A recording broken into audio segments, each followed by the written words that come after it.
Oh,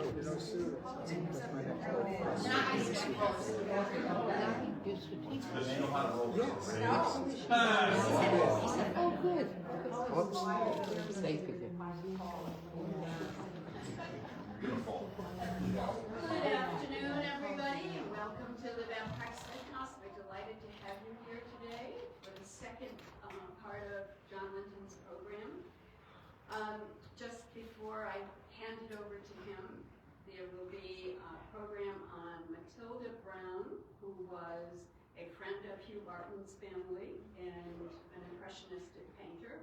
So we invite you to that on April 13th. Linda Chapey's doing a program on April 30th at Central Baptist Church. Call the church if you're going to go.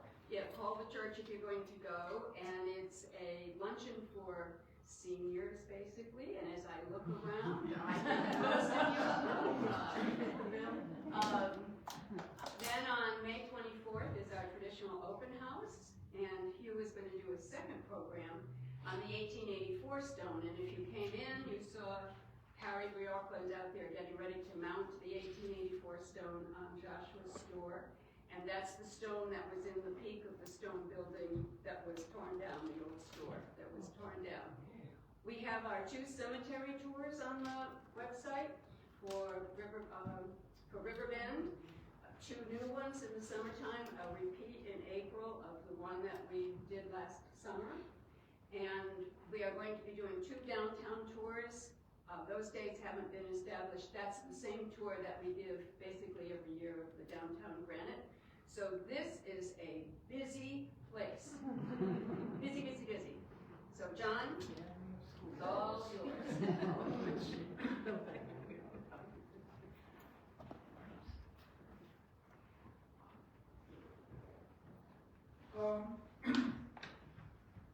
When I did part 1 last month, we focused on what was the heyday of monument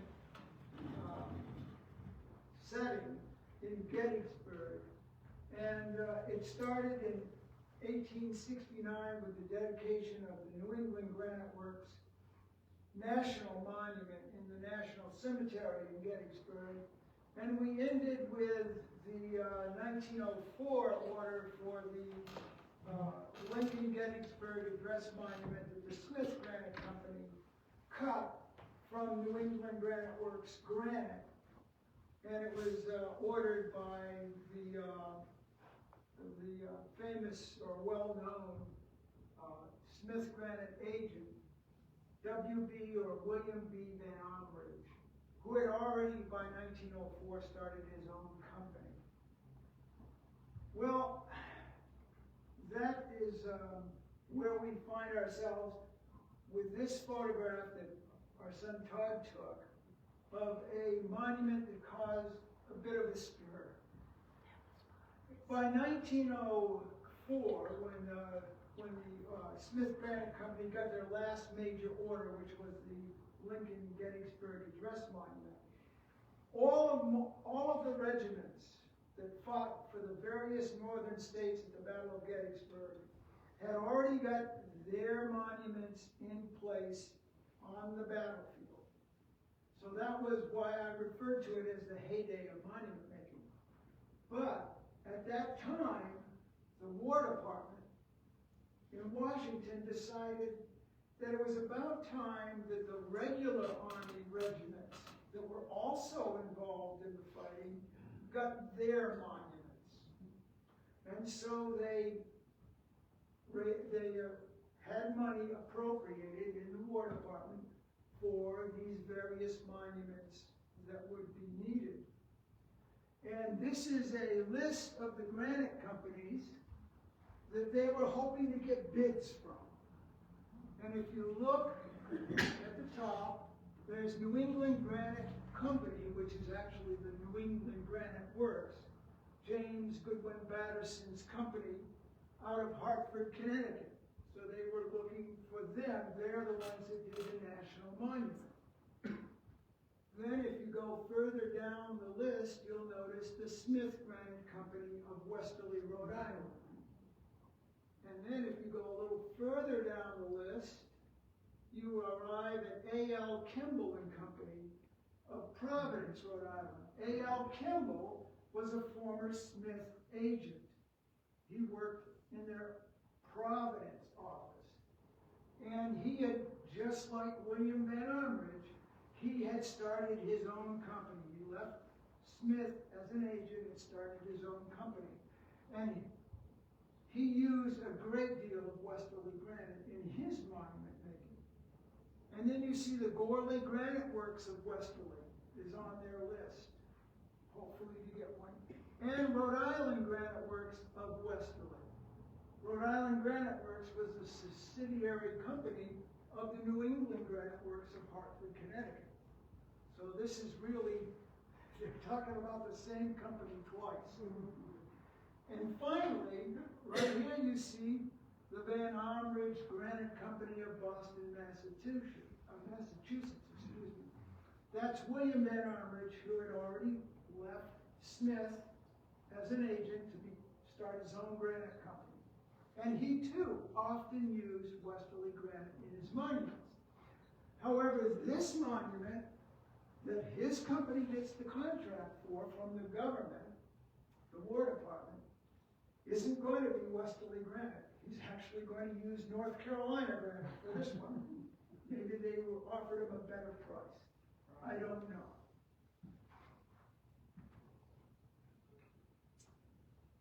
But in that bid process that the government sent out, the government, in its wisdom, I guess, set up a very convoluted process. They decided that the War Department wanted and named 9 generals who were to be the judges of a competition among the bidders. And they set aside a room in one of the buildings in Washington, and the War Department was going to have these 9 generals come, and the design companies would each have their design that they could showcase. It was almost like a little show and tell. Here's mine, this is what we think we're doing here, and they would move on.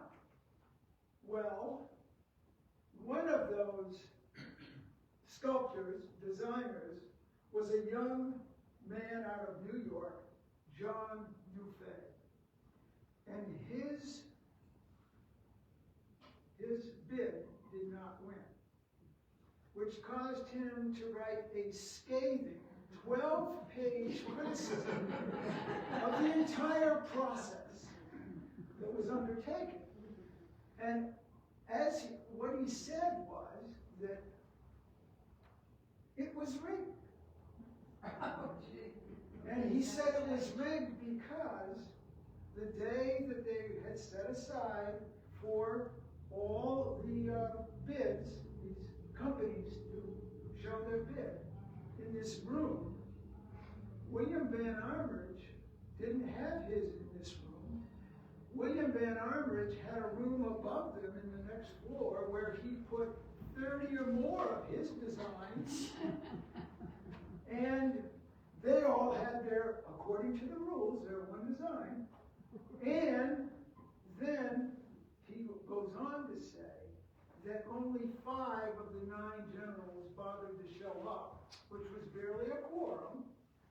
And they spent the morning looking at those designs and spent the entire afternoon upstairs with William Van Armridge as he discussed all of his possible designs. So, of course, when Dufay finds out that none other than William Van Armridge wins the contract, he is furious.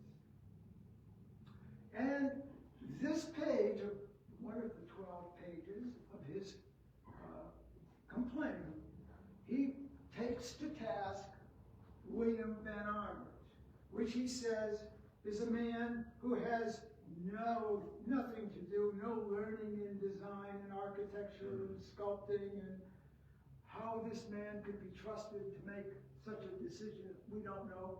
And his design is really a combination of 2 of his designs. Neither one of them was good enough, so he combined the 2 And somehow he convinced, well, he actually didn't convince the 5 generals. The problem was that the 5 generals could not come to an agreement as to what design they wanted to recommend to the Secretary of War. So the Secretary of War would have to make the decision. The Secretary of War did not want to have anything to do with this. He's obviously a fairly intelligent man. Well, what this did was, it then fell upon the shoulders of one Colonel John P. Nicholson. He is the man who had been running the monuments for the Gettysburg National Military Park from almost the very beginning. He had been there for almost forever.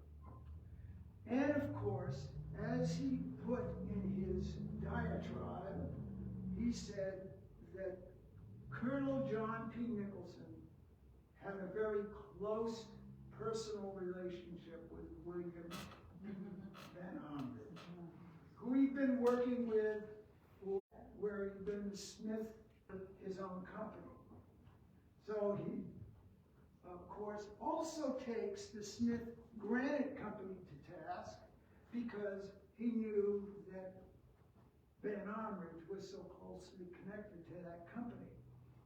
And he says that this company is just, their work, if you look at it, it's just sad. It just doesn't come up to any artistic stage, this huge insult. But anyways, I don't think anything happened except that he felt better having written the letter. Because it didn't change Colonel Nicholson's mind.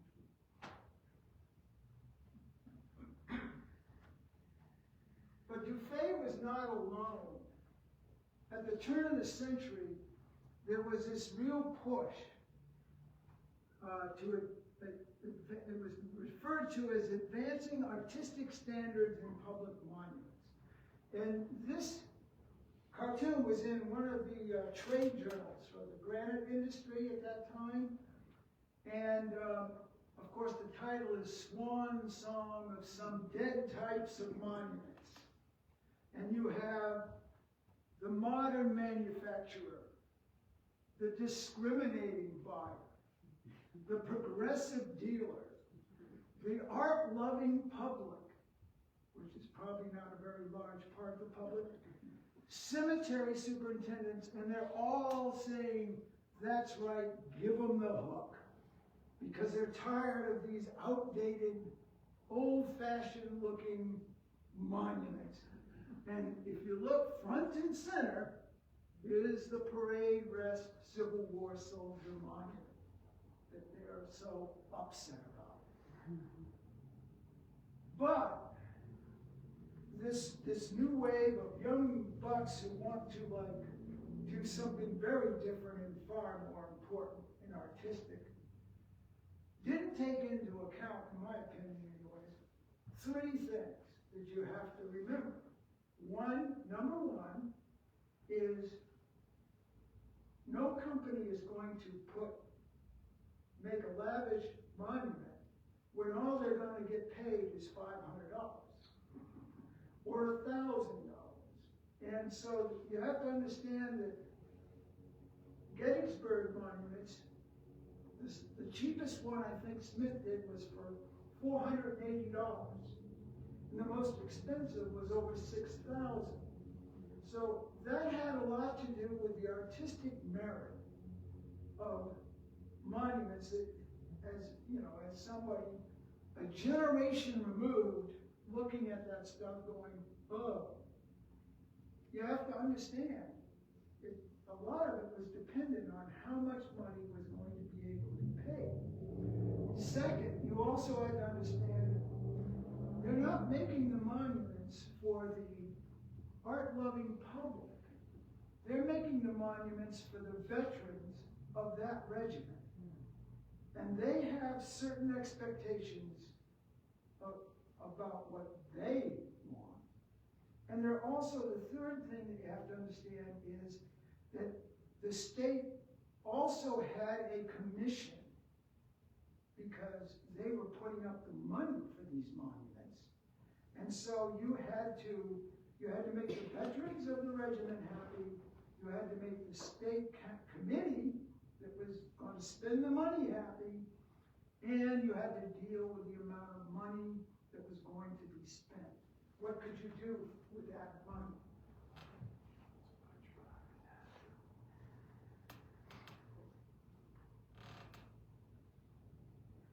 So, this is a photograph, maybe the only one I know of the actual Smith Granite Company's design studio. There is a belief that this is Robert D. Barr, who was one of the Smith sculptors. He was trained by another Smith sculptor, Edward Ludwig Elbert Posh. Long name. This, they feel, is Stanley Edwards, he was also a sculptor. Unfortunately, we can't verify that Stanley did any of the monuments in Gettysburg. But we can verify that Robert D. Barr did several of them. So we're going to let you decide whether Mr. Dufay had a point. The first one that we will look at that Smith got the contract for, you can see, maybe, that usually the Smith Granite Company did not mention the sculptor. This is why it's so difficult to be able to tell who did what. But in this case, R.D. Barr, sculptor. So we know that. And we also know that one of their most talented stone carvers of statue carving, Angelo Zerberini, will do the actual carving of the granite from the model. And this is Robert D. Barr's model. It's in the museum has this photograph taken. Sometimes you can even, they mark it down here, but I can't make it out. So this is the actual model that Barr made that Angelo Zerberini would carve the monument from. And this is a photo that I took showing you some of the detail.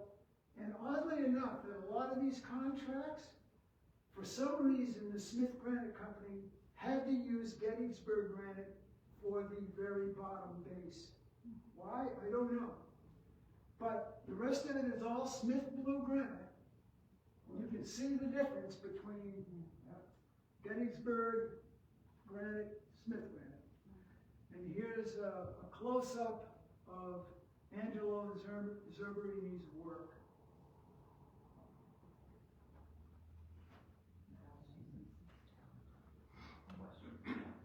Another Robert D. Barr monument that the Smith Granite Company got the contract for, that was, in this case, another master carver. There's John Regnola, is going to do the carving.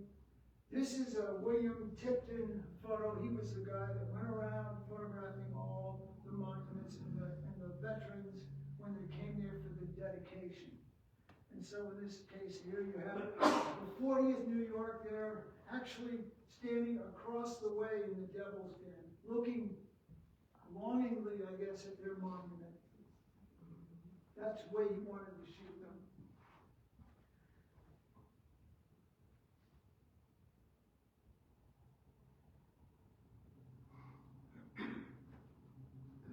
And this is the monument that Barr designed and Regnola carved. And the park is doing a really good job of trying to maintain the damage that happens. And if you look carefully, you can see that the hammer on the rifle has been repaired. It's no longer the original, but they're getting granite from somewhere to do it.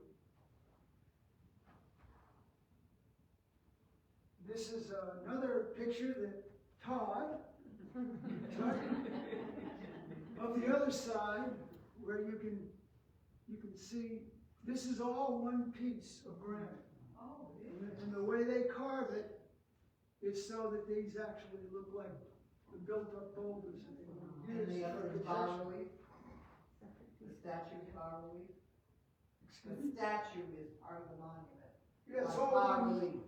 yes, it's all one piece.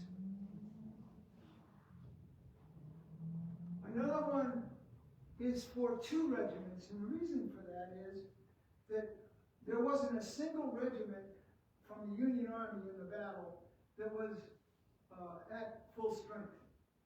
Most of them were somewhere around half strength because they had already had 2 years of fighting.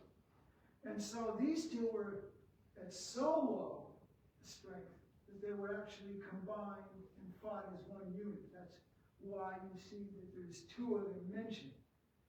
And there's the granite. This is again another bar design model, and another really great master carver, Joseph Bedford, does it. And again, all from one piece of rock.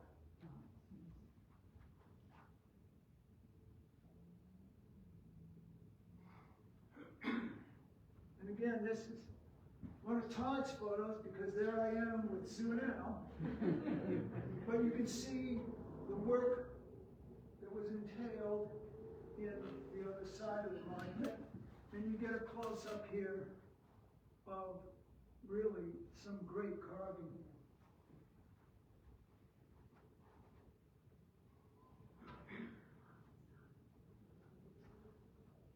This is another interesting monument. The veterans of the Highway at their dedication, a Smith blue granite monument.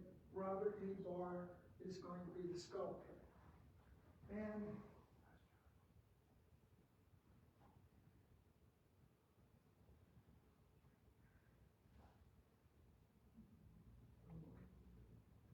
this is an interesting one because, to me anyways, this costs less than this. And the reason for it was, there's an awful lot of letters. Because the letter cutter, who was again a very talented cutter, stone cutter for the granite companies, there's just an awful lot of letters there. So it actually ended up costing about $10 more to do this work than to do the bas relief work on the front. And what I love about this is the core symbol, the shamrock. So Barr, in his design, uses it for the whole monument, which I thought was really kind of clever on his part. And this, I don't even know his first name. He's only in the book as H. Stedler. But he was one of the master carvers that Smith would use. Excuse me, John, would you mind mentioning how much we can't read the fine print on the bills? How much they cost when you show us the bills? Okay. Because it's amazing how inexpensive they sound today. Well, yeah, but you got to understand today's money. This is $1,500 monument. This one. And this is, again, Robert D. Barr. We know it because, again, the museum has this photograph in its archives of his actual model at Smith that they're going to make the monument from. And in this case, and sometimes they did this, they actually used 2 different carvers to carve the bas relief. Why? I don't know.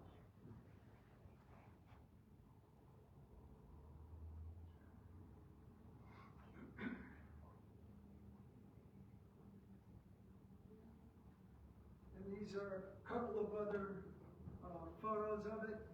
It's well, really more of a high relief than a bas relief. Carving, a lot of detail involved in it, including the handle on the pail. I mean, it's just a rope. What are the metal plaques? Oh, that was, every monument had to adhere to the rules of the association. owned the park when they created their rules, and I talked about it in the first program. And one of the rules was that there had to be a bronze state plaque on every single regimental monument for the state. That was just part of the rules. There were a whole lot of rules. And this is Master Carver John DeRocky. I think it's DeRocky. And this one, $3,000. So you see, if you can come up with more money, you can actually get a more impressive design. So, DeRocky, and again, we don't know if this is a bar model or we don't know who the sculptor was. That's another shot of the same monument. When you were there, did you put your hand in to see how deep it was from the front of the wheel to the background of the stone? If you notice, this is all solid. Yeah. They didn't really separate this wheel from the rest of the block. But if you look at it straight on, Yeah. there's still an awful lot of carving going on in that wheel. Yeah. Because they literally carved straight in to get all the detail of the cannon and the other wheel. That's again, How far back in does it go? Did you look? and they're the only ones that I know of that show Smith granite workers arriving on site with a monument. Wow. And this is one of the boxed pieces, I think it's the actual monument itself and not the bases, for this monument. And it's going to cost about $3,000. Oh, excuse me, $4,000. So it's even a little more expensive.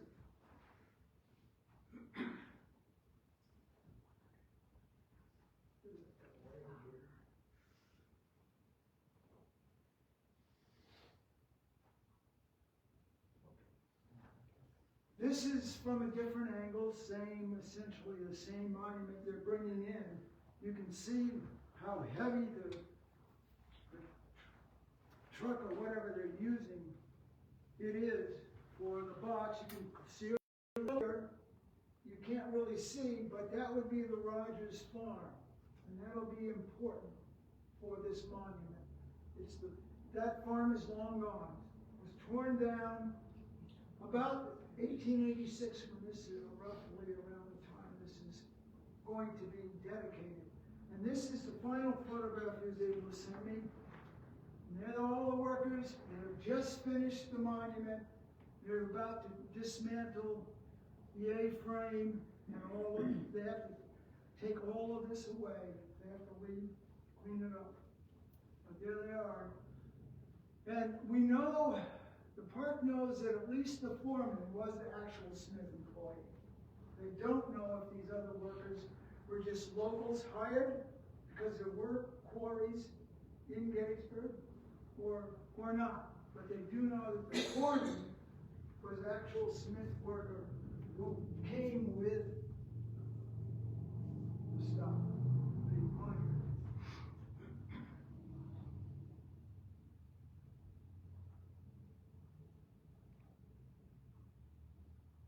John, do we have any idea how these monuments were transported into Gettysburg? It's not exactly near water. Usually, on the order, I didn't really look on this order, but usually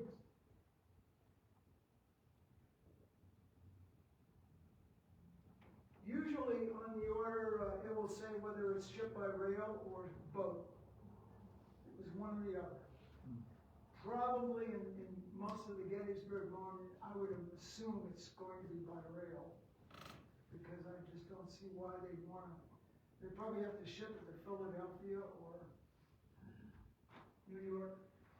So this is the monument that once they set it up, and again, they used the core symbol of the diamond for the monument's shape, which, like the shamrock earlier that Barr did. And this is the veterans there for the dedication. And this woman is Josephine Rogers Miller, who was a 23-year-old woman in that Rogers farm I showed you, the morning that the Confederates decided to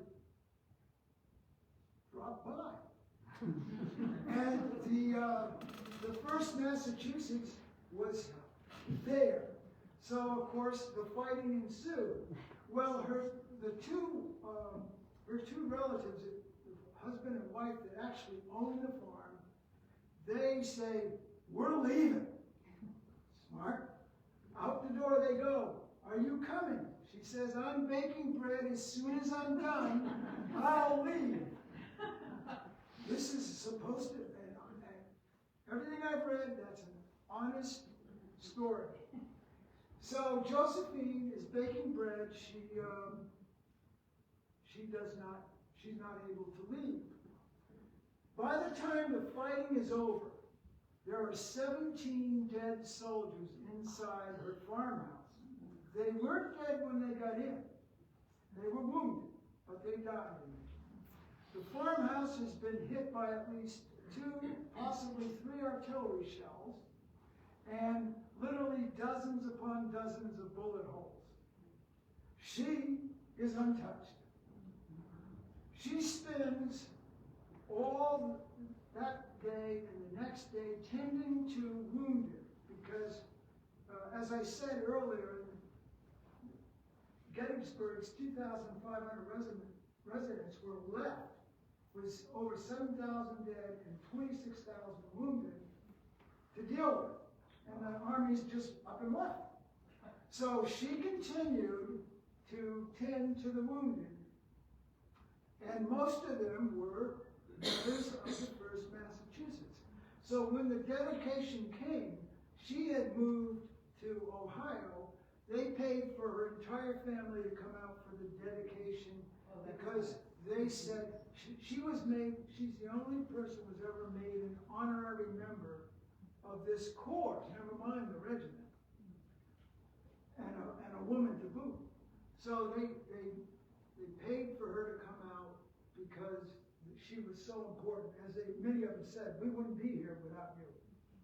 So, and there's their monument that is going to be dedicated.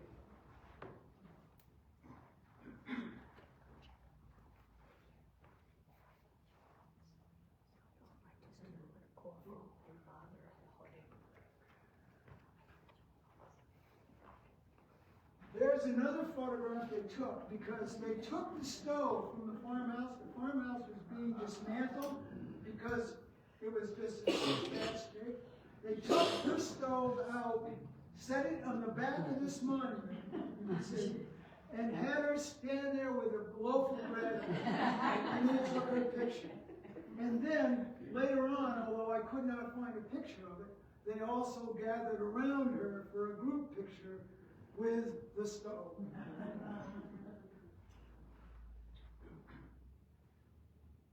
And this gives you, this is an up close of Angelo Zerberini's really gifted stone cutting. I mean, I've seen a lot of Angelo's work. I don't know if I've seen a better piece than this. I'm sure that others would disagree, but for me, it's just remarkable what he did. And of course, the back wasn't inexpensive either. There's a lot of detail going on there. So those are 2 separate triangles, right? They suffered vandalism. And the worst they ever suffered, as far as I know, happened in 2006 when somebody during the night with a pickup truck, probably a heavy-duty one, pulled over 2 bronze statues like this one, not this one, but like it, and this Smith granite statue. Why? No one knows. They were never caught. But the park spent 6 years rebuilding those three monuments, laying on the ground. But the arm, which I always thought was such a strange looking monument, is literally in pieces. And so they wrote to someone in Boston to see if they knew anything about how they could go about fixing this. And he wrote to Ike Smith. And Ike Smith wrote back and said, unfortunately, our order book does not give the kind of detail you would require to make a new arm. The park sent me the actual paperwork for all of that, back and forth with Ike. But the park did not give up. Here they were able to put back the lower part of the arm. That's all Smith blue granite. You can see where they glued pieces back together. And they were able to create from that a mold of the model of the arm. And then the sculptor, they actually have a sculptor who works at the park, Brian Griffin. And he, from photographs, rebuilt the forearm.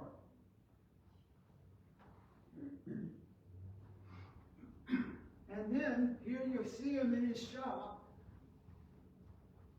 Once he's done that, he rebuilds a hand, and he has a new sword, bronze sword, made, because that disappeared too. And I finally found out, only from this website, why the arm? Because I always thought it was so strange. Here you have a monument, you got this arm sticking out with this sword. But it's from the state seal of Massachusetts. By the sword we seek peace, but peace only under liberty. And so that's what the arm represents. And there you see, the park also sent me these photographs of them actually putting the monument back together in 2012. However, the arm is not westerly granite because they were told there wouldn't be, you couldn't get that big a piece of westerly granite, the right kind of granite, which is westerly blue. This is Barry, Vermont blue granite, done by a company up in Barry, Vermont. They set up the plastic cast in Vermont? Yes, yeah, and they cut it there using not a person, but I think an actual machine cut it. Because I don't think I think that's what they do now. But anyways, here you can see them putting the Barry, Vermont blue on top of the Smith blue. They've got the pedestal, and there's Brian Griffin and the two other guys that helped him with the monument. And so there's two carvers involved here. John Belletti's work you can still see. It's kind of an interesting monument too, because it's almost entirely Smith blue, but this shaft is Smith red. Why, I don't know, but that's what they did. And Belletti is the one that carves the flags. Zachariah Mackey, a great name, is the one who did the original arm.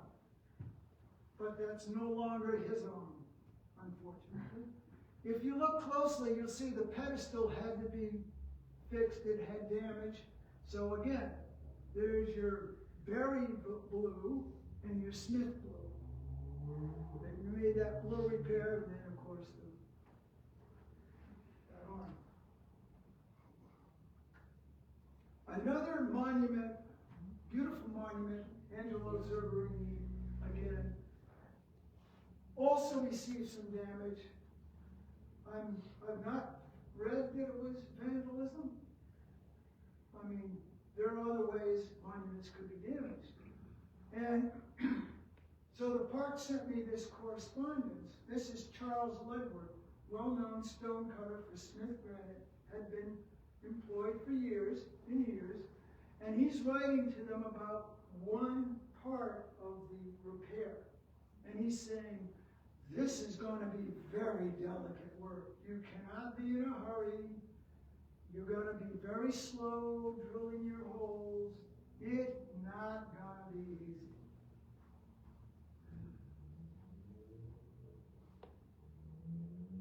This is Angelo's work, and again, I think it's another one of his masterpieces myself.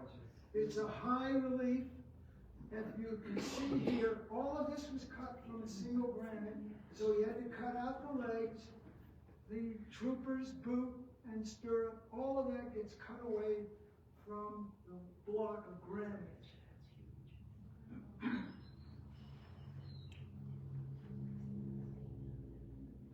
And here we can see the repair work.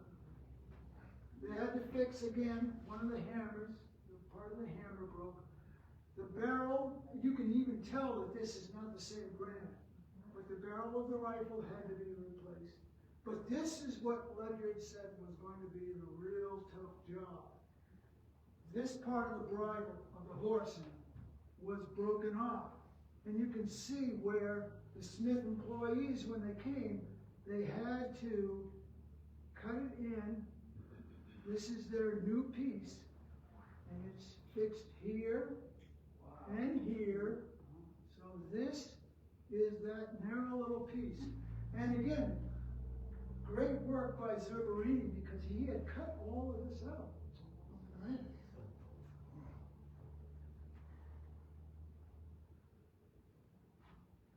This is, when I saw this one, I said, what an odd, I mean, this, usually you don't see a soldier standing like this. With his hand on his hip, it's like, you know, nothing going on here in a battle, really. But, again, they used Joseph Bedford to carve this soldier.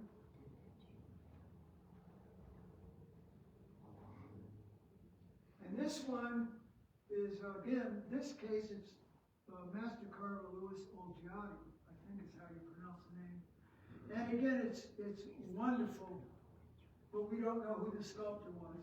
You can see, again, the clouds for the smoke billowing up. You can see how Olgiati carved the rifle away from the single block of granite. It's just it's one of the ones that the park touts as a monument to see. And again, a little different angle. And again, they've had to repair the hammer. But other than that, it looks like the day it was put in place.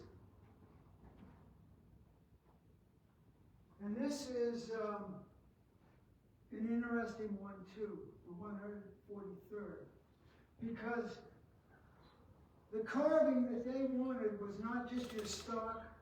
We're gonna make a soldier here, and he's gonna look stoic.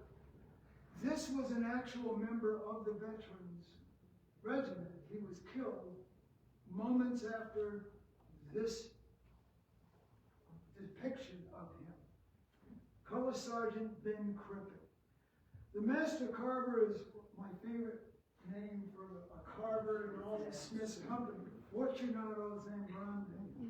I think that's great.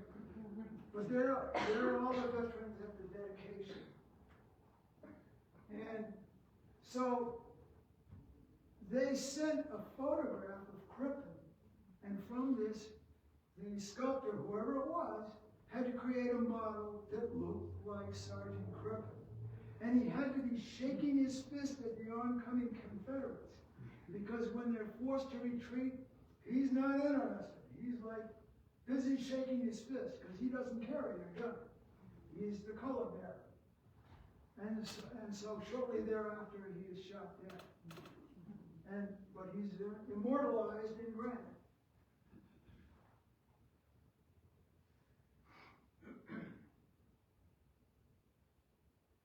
This was, again, an unusual one, because this is Chloe. Chloe is Greek mythology, and she is recording the deeds of the regiment. They used Joseph Bedford as the carver, and we don't know the sculptor. But again, it's one of the monuments the park often mentions as an interesting one. How much? How much? This could be interesting.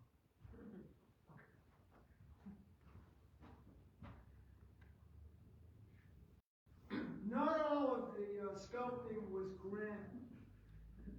Not all of it. Smith would often do bronze. And so, in this case, they often used, if they were doing bronze, why, I don't know, but they used their sculptor, James Gilbert Claude Hamilton, to do the bronzes.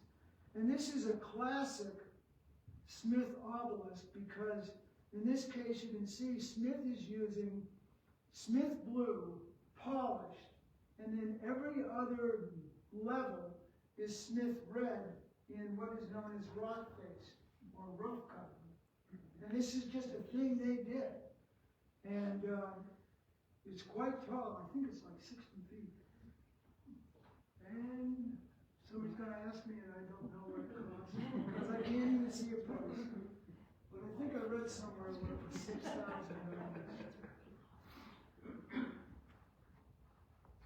This is a close-up I took before I left my camera and we all walked off. But you can get an idea of Hamilton's model that was turned into bronze.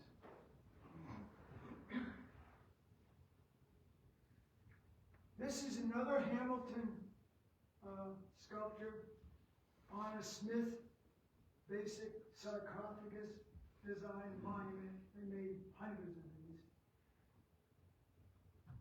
But this, of course, Hamilton would have, like I showed you Robert D. Barr in the studio working on a model, a panel. He made the panel for what was turned into this bronze tablet. And again, smoke, billowing, and the battery in various form during the battle. It's one of the few monuments that show dead or dying, not only men, but horses as well. That's very unusual.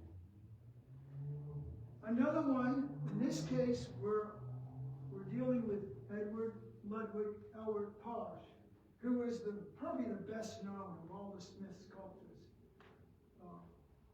And this is one of his best known works. He's really known for, if you want to see one of his works in Riverbend, it's the angel. On the cross, the lovely angel in front of the cross, that's Posh. And you can find probably a dozen of those around in various cemeteries. And he is also known for the standard bearer. And you can find this on several. He's in several battlefields. He's Yeah. got a Chippewa Yeah. and This particular one is going to be carved by another really great carver, James W. Paulette, who studied under Carl Conrad, who was the New England Granite Works chief carver. John, if the audience would like to see a signed Posh plaster, the statue over here on the case is one that stood on the mantle in the Smith home when they were living there. And it was preserved in the attic, and we put it in the museum. And so, again, the park does a wonderful job keeping this stuff in good condition, and it looks as good as I'm sure it did when they set it up. See, is there an average time frame for how many months it took it would depend on the actual design, but the average length of time it would take to carve one of these monuments? Well, I came across a newspaper article in Buffalo, New York, dealing with the fact that Posh had gone out, he'd been sent out there, he was still working for Smith, and he was going to do one of the angels in front of the cross out there. And he was doing it for a company out in Buffalo. And the article said, first of all, a lot of people showed up to see him, watch him work. And apparently he had started using a model who was not clothed. And then later on, added clothing. Strange. But it took him 6 months, the paper said, to actually get the model made. And then it took 18 months to have it carved, which seems to be a long time, because Smith, they didn't take 18 months to carve these things. They carved them in a matter of months. But that's best I can tell you on that. Got another door.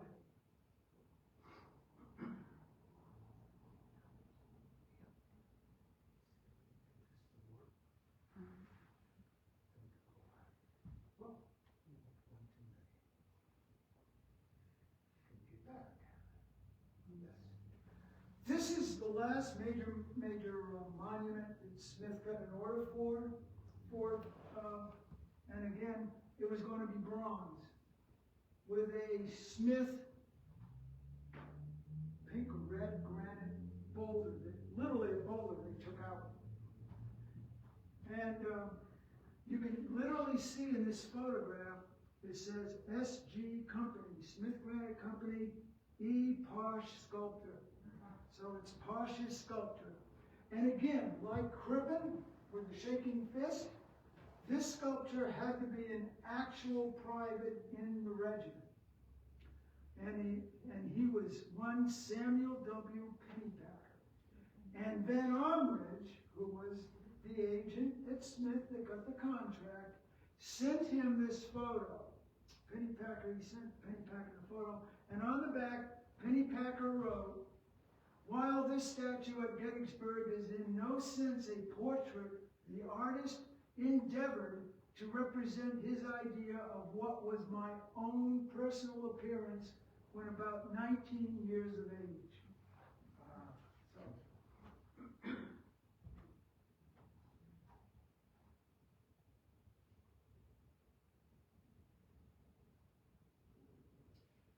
Before you leave this one, there's the date was about 1888, and so he would have been in his 40s maybe when. Well, I'll let you decide, because here's the tipped-in photo of the dedication, and if you look at the chair, look at the guy standing behind it. That's Samuel W. Pennypacker. Take a look at Samuel W. And there he is, supposedly at 19 years of age. Wow.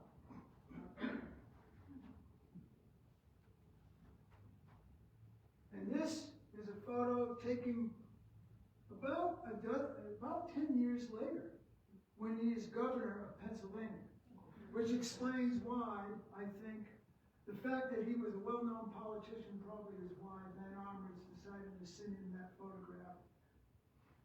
And again, there's the way it looks today, and you can tell that this boulder is kind of pinkish. I think it's just, Smith grabbed it out the lot somewhere. Where is it? Where is it? What? The monument, it's not in the battlefield. Yes, it's in the town. It's literally downtown. There are a couple of monuments literally in the town, because the fighting did take place in the town. But this unit never fought during the Battle of Gettysburg. Their fight was several days earlier. As the Confederates were moving through the town, they were a bunch of volunteers. They had exactly 1 week of training. And the battle lasted like 30 minutes before they were soundly routed by the Confederates. And the Confederate general, Early, captured 170 of them. He relieved them of their boots and their guns and sent them home to their mothers. He said, "You are obviously too young to be out here and get yourselves hurt. Go home." And he released them all, and then went on his merry way. But they wanted to remember themselves as having an important part in the Battle of Gettysburg. they wanted their monument too. Excuse me, John, that is a bronze statue? Yes. Yes. That's Now, it. what did granite have to do with that monument? Is that a granite base? Yes. It's a Smith boulder. They pulled out of their quarry to put their bronze Wow, on. okay. Thank you. Okay. This is interesting. Okay. Now, the state of Pennsylvania in the 1890s, they began to spend money not just on their regiments because they're done. So they decide, well, we need equestrian statues of our generals. Can't forget our generals. So they order several, and Smith got 3 of them. Actually 4 of the orders. And in this case, they used a well-known sculptor of the time. He was out of Newburgh, New York, Henry Kirk Bush Brown. And there's the Smith monument with his Bush Brown's equestrian statue.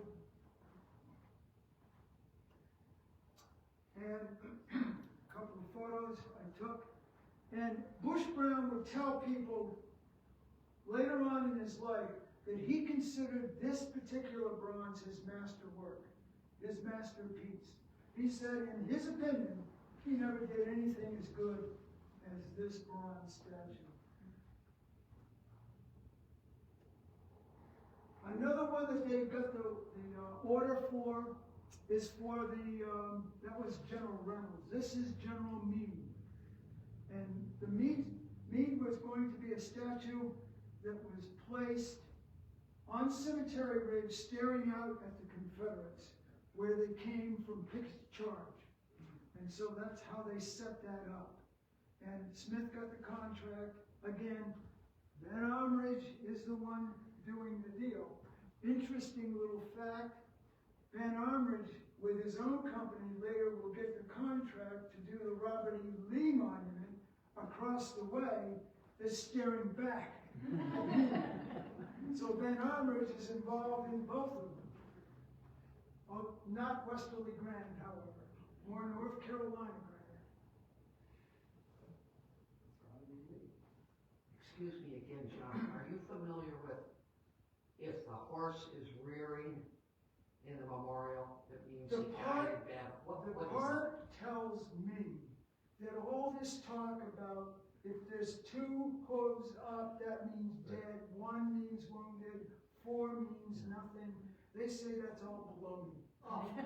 They tell me that has got nothing to do with the way the statues are made. But there's a whole lot of people out there that disagree. So, Another myth. a third that they get is for the Hancock. So they got General Reynolds, General Meade, and General Hancock, the 3 biggest generals actually they get. In this case, they use Frank Edwin Elwell. There's a photo of him in his studio to do the bronze. So not Bush Brown this time. And there's his equestrian statue of Hancock. And last, they didn't want to ignore the little Battle of Hanover.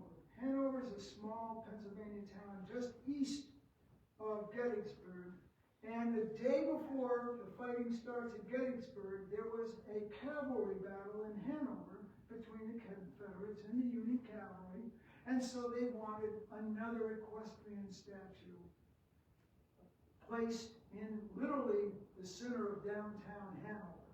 And they hire Cyrus Edwin Dowling to be the sculptor, Smith does, of this one. And there is a couple of photos I took. It is looking pretty good today. And again, you can easily see it's literally right down in the center crossroads of the town. So. And last but not least, we'll leave you with this one. This is an unusual order, because not only does Smith not tell you who the sculptor is, but it's very rare when they say carving and they give you no name or money. So that is not usually the case. So we not only don't we know who the sculptor was, we don't even know who the stone carver was of this. But again, the Gettysburg Park will tell you this is, again, what they consider one of their more interesting monuments, because instead of the stoic soldier, you see a soldier in mourning, and he's standing over the grave of one of his comrades. So this would be more like July 4th, the day after the battle, but before the Union Army has left. But and it's really actually not an easy monument to find either in Gettysburg. It's sort of out of the way. But Excuse me, John? yeah, Yeah, if I understand correctly, the stone carvers base their design on what a sculptor did prior to that. What, do you know what kind of materials the sculptor would use that the stone carvers would actually copy and carve out of the granite? generally it was a plaster model that they made. Plaster. Oh. Yeah. They did in It's clay just and, like the and plaster sand and model plaster. in- They Oh. sculpted it in clay. Thank you. So they went through the whole process. So, and it wasn't necessarily easy to transform one to the other. 8 feet tall. Stone carvers could translate it. So we started with letting John Dufay have his rant and make his criticism. We're going to end with Lieutenant L. Torrance. He was one of the veterans at the dedication of this monument I just showed you. And in his speech he said, "History records no sacrifice more sublime than that of the dead of the volunteer armies of the United States. And this monument will bear perpetual testimony to their devotion to a cause which they loved better than their lives. It stands not only for the dead, but the living as well, quickening their sense of duty, stimulating their patriotism, and making it impossible that the memory of such sacrifices should perish from the hearts of men.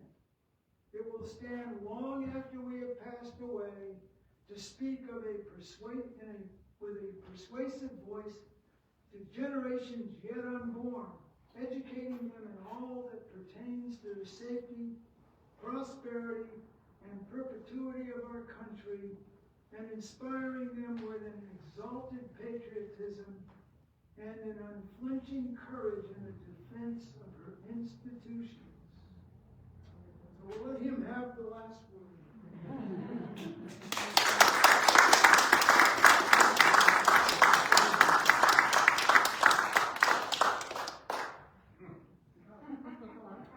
There's already been plenty of questions. Anyone? How many monuments are in that park? Roughly? The park talks about, it's about 390 major monuments.